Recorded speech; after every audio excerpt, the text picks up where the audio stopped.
The security guard looked at me like I'd just crawled out from under a rock. His eyes swept from my faded jeans to my old college sweatshirt, and I could practically see him calculating my net worth at about $12 and some pocket lint. He stepped forward, blocking my path to the Grand Meridian Hotel's main entrance with all the authority of someone who'd been doing this job for exactly 3 days. I told him I was here for the Wong-Ashford engagement party, and the smirk that crossed his face could have curdled milk. He actually laughed, pointing his thick finger toward the side of the building, where a small sign read, "Service Entrance." Apparently, the help needed to use the appropriate door. My name is Kinsley Wong. I'm 32 years old, and at that moment, standing in my deliberately casual clothes, I probably look like I'd gotten lost on my way to deliver takeout. The irony wasn't lost on me, considering what I actually did for a living. But I kept my mouth shut. Sometimes the best revenge is served in courses, like a 5-star meal. Before I continue, please hit that like button and let me know in the comments where you're listening from and what time it is there. Thank you. My sister Madison had called me 2 weeks ago with the enthusiasm of someone inviting you to their own execution. She'd made it crystal clear that I should try to look presentable for once, because her future in-laws, the Ashfords, were very particular people. She'd actually used air quotes over the phone. I could hear them in her voice. She also mentioned, oh, so casually, that maybe I shouldn't mention my little online business thing because the Ashfords were old money and wouldn't understand internet jobs. The security guard was still staring at me, his radio crackling with importance. I could have shown him my ID, could have made one phone call that would have changed everything. But where was the fun in that? Instead, I smiled sweetly and headed toward the service entrance, my beat-up sneakers squeaking against the pavement. Just as I reached the side door, a familiar voice shrieked across the parking lot. Madison herself, resplendent in what looked like a dress that cost more than most people's monthly rent, came clicking across the asphalt in heels that definitely weren't made for walking. Her face was a masterpiece of confusion and barely concealed horror. She looked right at me, then through me, then at the security guard, who was explaining that he'd redirected the delivery person to the proper entrance. Madison actually giggled. That same nervous laugh she'd had since high school when she was embarrassed by association. She waved her manicured hand dismissively and said something about how these people always get confused about where they belong. These people. Her own sister. I bit my tongue so hard I tasted copper and walked through that service entrance with my head held high. The kitchen was chaos, pure, beautiful chaos that smelled like garlic and expensive beef. Wellington, a sous chef, immediately mistook me for the replacement server they'd been expecting and shoved an apron into my hands before I could protest. The head chef, a mountain of a man named Philippe, who seemed to communicate entirely in French, curse words, and disappointed sighs, took one look at me and declared I was on shrimp duty. Within minutes, I was elbow-deep in crustaceans, peeling and deveining like my life depended on it. The other kitchen staff barely noticed the new addition to their ranks. They were too busy gossiping about the disaster unfolding upstairs. Apparently, Madison had already sent 3 champagne deliveries back for not being champagne-colored enough, whatever that meant. The servers were taking bets on how many times she'd change her mind about the napkin arrangement. The current count was 6, and the party hadn't even officially started. I learned more about my sister in that kitchen than I had in the past 5 years of sporadic family dinners. She'd been terrorizing the staff for weeks with her demands, changing the menu 17 times, and insisting that the flowers be flown in from Ecuador because local roses look too pedestrian. One server mentioned she'd actually made the pastry chef cry over the engagement cake design. But the real tea, as the younger servers called it, was about the Ashfords. Old money, they said. So old it had practically turned to dust. Mrs. Ashford had arrived earlier to inspect the venue and spent 40 minutes explaining how their family had been hosting parties. Since before the hotel was even built, she'd name-dropped so many dead relatives, I thought we might need to set up a memorial table. The kitchen door burst open like someone had kicked it, and there stood Madison in all her bridezilla glory. Her face was the particular shade of red that meant someone, somewhere, had done something unforgivable, like breathing incorrectly. She stormed through the kitchen, her heels clicking like angry typewriter keys, demanding to know why the champagne wasn't properly chilled to exactly 37.5 degrees. Felipe tried to explain that the champagne was at the perfect serving temperature, but Madison wasn't interested in facts. She wanted what she wanted, and what she wanted was perfection that would impress the Ashfords. She swept past the prep station where I was wrist-deep in shrimp, close enough that I can smell her perfume, the same one she'd borrowed from my apartment 3 years ago and never returned. She didn't even glance my way. To her, I was just another invisible pair of hands making her perfect day possible. After she hurricaned her way back out, one of the servers muttered that the Ashfords were already upstairs telling anyone who'd listen that their son could have done better. The kid washing dishes laughed and said he'd overheard Mrs. Ashford in the bathroom on the phone, discussing how to convince her son to call off the engagement before it was too late. I kept peeling shrimp, but my mind was racing. The Ashfords trying to sabotage my sister's engagement. Madison being a terror to the staff. This was turning into quite the soap opera, and I hadn't even made it to the main event yet. I finished my shrimp duty, told Philippe I needed a bathroom break, and slipped out of the kitchen with my apron still on. The service elevator was empty, which was perfect, because I needed a moment to myself. I pressed the button for the penthouse floor. Not the party floor, but the one above it. The executive level. My level. 3 years ago, I'd bought the Grand Meridian hotel chain, not just this hotel, all 17 properties across the country. The deal had been conducted through my holding company, Kadu Enterprises, and I deliberately kept my personal name off most of the paperwork. It was cleaner that way, and it meant I could walk through my properties without being treated like the owner. You learn a lot about your business. When people don't know, you're the boss. The elevator opened to my private office suite, and I used my thumbprint to unlock the door. The space was everything the party downstairs wasn't. Quiet, minimalist, with floor-to-ceiling windows overlooking the city. My assistant had left the weekly reports on my desk. But I wasn't interested in numbers right now. I was interested in the security monitors that showed every public area of the hotel. I flipped through the cameras until I found the ballroom. There they were. The Ashfords, in all their glory. Mrs. Paff. Ashford looked like she'd been vacuum-sealed into her dress, and her face had that peculiar tightness that suggested her plastic surgeon had been a bit enthusiastic with the Botox. She was holding court near the bar, surrounded by a group of women who all looked like they'd been ordered from the same country club catalog. The story of how I'd built this empire while my family thought I was struggling with a little online business was almost funny. In hindsight, Madison had been so proud of her marketing job at a mid-tier company, always quick to offer me career advice and job listings she'd found that might be more suitable for someone with my limited experience. Meanwhile, I'd been quietly building a hospitality empire, starting with one struggling hotel I'd bought with every penny of my savings. Thank you. Please take a quick second to subscribe to the channel and leave a comment. Your support helps more than you know, and trust me, the best part is yet to come. I zoomed in on one of the security cameras just in time to catch something interesting. Mrs. Ashford was having an intense conversation with someone from the catering staff. Not Felipe or anyone I recognized from the kitchen. She was pressing something into his hand that looked suspiciously like cash.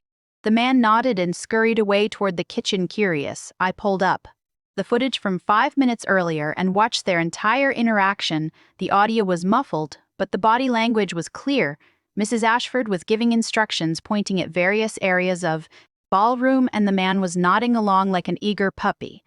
This wasn't about champagne temperature or napkin arrangements. I made a quick call to my head of security asking him to keep an eye on the situation but not to intervene yet. Then I changed back into my server's apron. If Mrs. Ashford wanted to play games at my hotel in my house, well, she was about to learn that the house always wins. The security footage kept rolling as I watched Madison frantically trying to impress her future mother-in-law.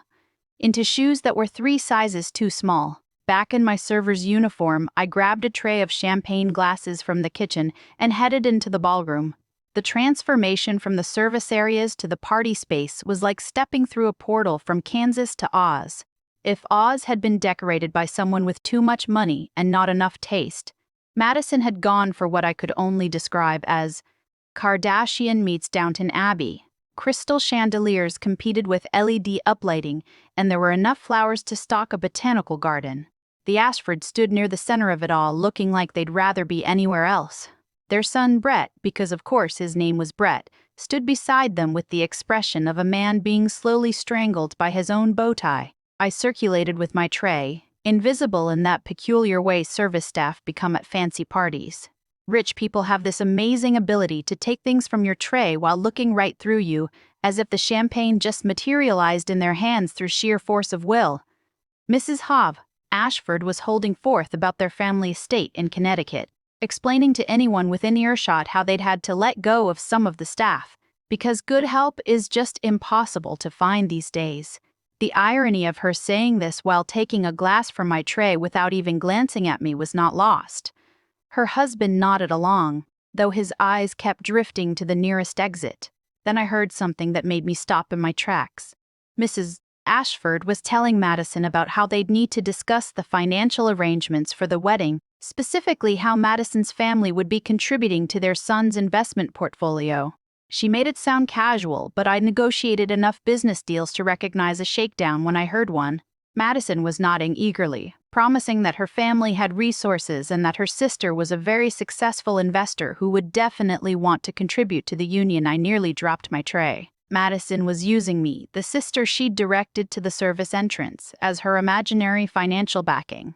Brett's brother Chase, these names I swear, sidled up to me as I refilled my tray at the service station. He was the type of guy who thought his trust fund made him irresistible. With slicked back hair and a smile that had probably worked on 19-year-old Instagram models. He leaned in close, reeking of cologne and entitlement, and asked if I was working this party all night or if I got breaks. I told him I'd be working until the job was done, and he actually winked at me. Winked, like we were in some bad romantic comedy where the rich boy falls for the servant girl. He slipped what he probably thought was a subtle $100 bill onto my tray and told me to find him later if I wanted to make some real money. The bile rose in my throat, but I smiled and moved away, adding his proposition to my mental list of things that would make this evening even more interesting. As I circulated, I heard more and more pieces of the puzzle. The Ashfords were name-dropping connections they claimed to have, investment opportunities they were pursuing, properties they owned, but something felt off about it all, like they were trying too hard to establish their credentials. During a quiet moment, I slipped into the business center off the main ballroom and pulled out my phone. A few quick searches and some calls to my network revealed what I'd suspected. The Ashfords were broke. Not just a little cash poor, but drowning in debt, selling the family silver broke. Their estate had 3 mortgages on it. Their investment portfolio had been liquidated 2 years ago, and they had liens against them from multiple creditors. Suddenly, everything made sense. They weren't trying to stop the wedding because Madison wasn't good enough for them. They were desperate for it to happen because they thought Madison's family had money. The financial arrangements Mrs. Ashford mentioned weren't contributions. They were hoping for a bailout. The cosmic joke of it all almost made me laugh out loud. Here were the Ashfords, looking down their surgically enhanced noses at everyone while secretly hoping my sister's imaginary wealthy family would save them from bankruptcy. And here was Madison pretending to be something she wasn't to impress people who were pretending even harder. I went back to serving champagne, but now I was really paying attention. Mrs. Ashford was getting bolder, mentioning to her circle of friends how Madison's family would be investing in some of Brett's ventures. Madison stood nearby, smiling and nodding, completely unaware that she was being set up as the golden goose in a con game.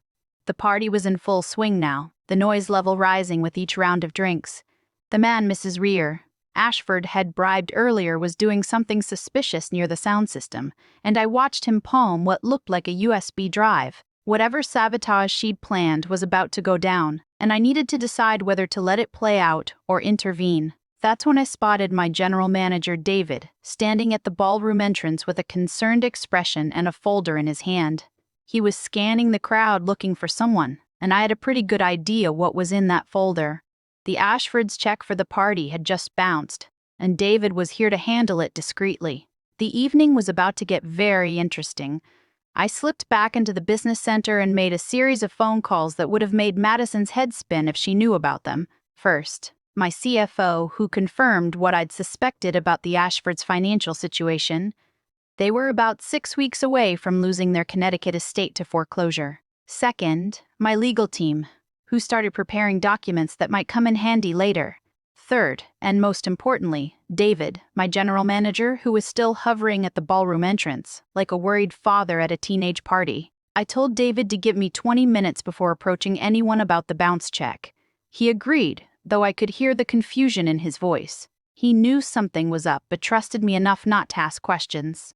That's why he was worth every penny of his six-figure salary, which incidentally was probably more than the Ashfords had in all their accounts combined. Back in the ballroom, Madison had commandeered the microphone and was thanking everyone for coming to celebrate their love. She actually used the phrase, "joining of two great families." And I watched Mrs. Ashford's face contort into what might have been a smile if her face could still move that way. The Botox made it look more like she was trying to solve a complicated math problem. Madison went on about how grateful she was to have found Brett, how their families were so perfectly matched, and then, this was the kicker. She announced that her extremely successful investor sister was secretly there tonight, observing everything, and would be making a significant announcement about the wedding later. I nearly choked on my own spit. Madison was using me as a prop in her fantasy, not knowing I was standing 10 feet away holding a tray of crab cakes that no one was eating because Mrs. Ashford had loudly declared them pedestrian. The USB drive guy from earlier was definitely up to something. He'd plugged something into the sound system, and I recognized the setup. In about 5 minutes, whatever audio file Mrs. Ashford had given him would start playing based on the smirk on her face. It wasn't going to be wedding bells. I texted my head of security to download everything from the USB before it could play, then back up all our security footage from the last 2 hours. If Mrs. Ashford wanted to play dirty, she was about to learn that she'd picked the wrong hotel to do it in. Chase Ashford cornered me again near the service station, this time with his hand actually on my lower back, telling me about his cryptocurrency ventures and how he could change my life if I was nice to him. The fact that crypto had crashed 3 months ago and his ventures were probably worth less than the lint in my pocket made his proposition even more pathetic. I told him I needed to refill my tray and escaped before I did something that would definitely blow my cover. Like explain to him exactly how many times over I could buy and sell his entire family. Philippe emerged from the kitchen looking like he'd just survived a war. Madison had apparently sent him a series of contradictory messages about the dinner service, first moving it up by 30 minutes, then back by 45, then to the original time but with a completely different menu. The kitchen staff was ready to mutiny, and I didn't blame them.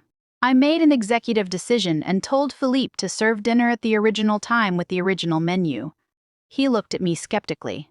After all, I was just the shrimp girl who'd wandered in from the street, but something in my tone must have convinced him because he nodded and retreated to his kitchen kingdom. The security footage I'd requested was now on my phone, and it was even better than I'd hoped. Not only had Mrs. Ashford bribed someone to sabotage the party, but she'd also been caught on camera going through Madison's purse when my sister had left it at her table. She'd photographed something inside, probably Madison's ID or credit cards, the kind of information you'd need for a background check or credit report. David finally entered the ballroom, folder in hand, and began making his way through the crowd. The band was playing some generic jazz that all sounded the same. The musical equivalent of elevator wallpaper. I watched him approach the head table where both families were seated, the Ashfords looking regal in their borrowed finery, and Madison's parents looking like they'd rather be at home watching Jeopardy. David leaned in to speak quietly, probably asking for Ms. Wong to discuss an urgent matter. I saw Madison's. She stood up, smoothing her dress, ready to handle whatever minor catastrophe had arisen. But David walked right past her. He kept walking, scanning the room, and I knew the moment had come. I set down my serving tray and started walking toward him. Madison was saying something about how he must be confused, that she was Ms. Wong, but David wasn't listening anymore. He'd spotted me. The look on Madison's face when David approached me in my stained server's apron with my hair pulled back in a messy bun, was worth more than all the hotels in my portfolio. Her mouth opened and closed like a fish that had just discovered air wasn't water. David handed me the folder with a professional nod and said loud enough for the nearby tables to hear, "Miss Wong, we have a situation with the Ashford party payment. The check has been returned for insufficient funds." The silence that followed was so complete you could have heard a pin ringing. drop from space. Madison's face went from confused to mortified to angry in about 3 seconds flat. She started shrieking about how I was ruining her party with my pathetic attempts at humor and that security needed to remove me immediately. That's when I did something I'd been wanting to do all evening. I untied my apron, folded it neatly, and handed it to then I turned to face the room and said in my best CEO voice, "I think there's been some confusion. I'm Kinsley Wong, and I own this hotel. In fact, I own all 17 Grand Meridian hotels." The gasps were audible. Mrs. Ashford's face tried to express shock, but the Botox held firm. Madison looked like someone had just told her Santa Claus was real, but he'd been avoiding her house on purpose. But I wasn't done. I pulled out my phone and connected it to the ballroom's AV system, a little override feature I'd had installed in all my properties. On the massive screens that had been showing romantic photos of Madison and Brett, security footage began to play. There was Mrs. Ashford, clear as day, bribing the staff member. There she was again, going through Madison's purse, and then the audio file she'd tried to plant started playing through my phone. It was a recording of Madison from some previous conversation, edited to make it sound like she was trash-talking the Ashfords and bragging about taking their money. The room erupted. Mrs. Robin Ashford was trying to explain, but the evidence was literally larger than life on the screens around her. Mr. Ashford looked like he wanted to disappear into his chair. Brett stood frozen, looking between his mother and Madison like he was watching a tennis match in hell. Chase, the cryptocurrency Casanova, tried to slink away, but I wasn't letting him off that easy. "Oh, Chase," I called out sweetly. "You still want to discuss that business proposition? The one where you offered to change my life if I was nice to you? I have that on recording too, if anyone's interested." His face went from red to white to green. A Christmas color palette of embarrassment. Madison found her voice, and it was not happy. She accused me of sabotaging her engagement, of being jealous, of deliberately humiliating her in front of everyone. She actually used the phrase, which would have been funny if it wasn't so sad. I let her rant for a full minute. It was actually impressive how many accusations she could fit into such a short time. Then I held up the folder David had given me. "The Ashfords' check bounced," I said simply. "They don't have the money to pay for this party. In fact, according to public records, they don't have money for much of anything. 3 mortgages on the family estate, Brett's trust fund emptied 2 years ago, and about 15 maxed-out credit cards between them." Mrs. Ashford tried to protest, but I pulled up the public records on my phone and projected those onto the screens too. Property records, court documents, all publicly available information that anyone could find if they bothered to look.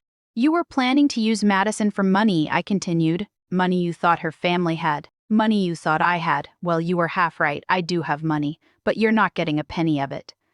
I turned to Madison, who had gone from angry to devastated. "They'd been playing you from the start. Mrs. Ashford hired a private investigator to look into our family. I have the invoice right here, charged to a credit card that's currently over its limit, by the way." The room was in chaos. Guests were whispering. Some were openly recording on their phones. And the Ashfords looked like they were melting into their chairs. But the best part was yet to come. "Now," I announced, "let's discuss the bill for tonight's party. It's $47,000, not including gratuity. Since the Ashfords can't pay, and since this is technically their son's engagement party, I have 2 options. 1, I call the police and report theft of services. Or 2, the Ashfords can leave now, quietly, and I'll absorb the cost as a wedding gift to my sister, assuming there's still going to be a wedding." Brett finally spoke up and surprised everyone. He turned to Madison with tears in his eyes and said he had no idea about his parents' schemes. He admitted he knew they were broke, but thought they were handling it with dignity, not by trying to con his fiancé's family. Madison was crying now, her carefully applied makeup running in designer streams down her face. She looked at me, really looked at me for the first time all evening, and whispered, "You own this place, all of them." But I thought, "Your online thing." "My online thing was the platform I built to manage hotel bookings," I explained. "It became so successful that I used the profits to buy my first hotel, then another, Then the entire chain. I tried to tell you multiple times, but you always changed the subject when I talked about work. The Ashfords were trying to leave quietly, but I had one more card to play. Mrs. Ashford, the gentleman you bribed to sabotage the party, he's actually one of my security team. We have your entire conversation on tape, including the part where you discussed ruining the party, to make Madison look bad so Brett would call off the engagement. Would you like me to play that for everyone? She shook her head violently, grabbed her husband's arm, and practically ran for the exit. Chase tried to follow, but not before muttering something about how this was all a misunderstanding. The security guard from the beginning of the evening, remember him, was standing by the door. And the look of horror on his face when he realized who I was almost made me feel bad. Almost. The ballroom cleared out pretty quickly after that. Nothing kills a party like finding out the hosts are broke. And the bride's sister owns the venue. Madison and Brett sat at their table, surrounded by expensive centerpieces and broken dreams. My parents, who'd been silent through the entire ordeal, were staring at me like I'd just announced I was from Mars. Madison finally stood up and walked over to me. Her shoulders were shaking and I expected another tirade. Instead, she threw her arms around me and sobbed into my shoulder, completely ruining my old college sweatshirt with her makeup. "I'm so sorry," she kept saying. "I'm so sorry. I didn't recognize you. I didn't want to see you. I was so obsessed with being something I'm not that I couldn't see who you really were." I hugged her back because, despite everything, she was still my sister. "You want to know the really sad part?" I said. "If you'd just asked, I would have helped. No questions asked. That's what family does." Brett approached us nervously, like he was afraid I might have him thrown out too. But I could see he was genuinely devastated by his parents' behavior. He apologized profusely, said he understood if Madison wanted to call off the engagement, and even offered to work to pay back the party costs. Madison looked at him, then at me, then back at him. "Your parents are terrible," she said bluntly, like spectacularly terrible. "But you stood up to them, and you're nothing like them. So if you still want to marry me, knowing that I'm not rich, that I've been pretending to be someone I'm not, and that I've been horrible to my amazing sister, then yes." It wasn't the most romantic proposal acceptance I'd ever seen, but it was honest, which was more than anyone had been all evening.